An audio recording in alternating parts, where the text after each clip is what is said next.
সব পারে। আমাদের যুক্তি, আমাদের চাওয়া পাওয়া সবগুলাই যুক্তিপূর্ণ ছিল, যুক্তিযুক্ত বা আপনাদের দাবি ছিল, কিন্তু তবুও আমাদের সাথে অনৈতিক আচরণ করা হয়, যেটা মেনে নেওয়া সম্ভব না। এজন্য আমরা সবাই একত্রিত হয়ে এটার প্রতি প্রতিবাদ জানাচ্ছি। এবং আপনি প্রতিবাদ জানিয়েছেন, আপনার বাবার সঙ্গে আছে। আপনার কি মনে হয় মেয়ের বিজয়? একমত, সহমত, সহমত। এটা তারা বিজয়ী হবে, দেশবাসী বিজয় হবে, জনতার বিজয়, জাস্টিস, মার্চ ফর জাস্টিস, আজকে লং মার্চ সফল হোক। আমরা নিশ্চিত হই যে উনি পদত্যাগ করেছেন, পদত্যাগ করলেই হবে না, তারপর ওনার বিচার হতে হবে। এরপরে দাবি হবে ওনার বিচার।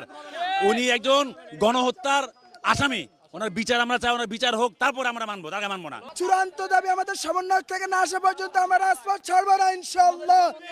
আন্দোলন চলবে। শিক্ষার্থীদের কথাই আমি জানবো, বেশি বেশি শিক্ষার্থীদের কথা শুনবো। কথা, এখানে সেনাবাহিনী আমাদেরকে খুব যথেষ্ট বিনয় দেখেছে, সেনাবাহিনীদেরকে আমরা ধন্যবাদ জানাই। সেনাবাহিনী স্যালুট, স্যালুট। এই ঢাকা বিশ্ববিদ্যালয়ের ছাত্রদের উপরে যে গুন্ডা সন্ত্রাস